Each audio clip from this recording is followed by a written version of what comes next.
पंतप्रधान नरेंद्र मोदींच्या हस्ते रामलल्लांची प्राणप्रतिष्ठा करण्यात आली। दरम्यान हा क्षण देशासाठी ऐतिहासिक असल्याचं मुख्यमंत्री एकनाथ शिंदे यांनी म्हटले।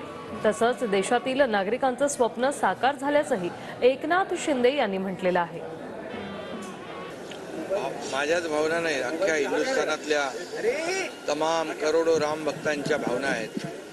बाळासाहेबांचं स्वप्न होतं आणि करोडो राम भक्तांचं देखील स्वप्न होतं की अयोध्येमध्ये राम मंदिर व्हावं। भव्य दिव्य असं राम मंदिर उभं झालं, त्याचं लोकार्पण होत आहे आदरणीय प्रधानमंत्री नरेंद्र मोदी साहेबांच्या शुभ हस्ते।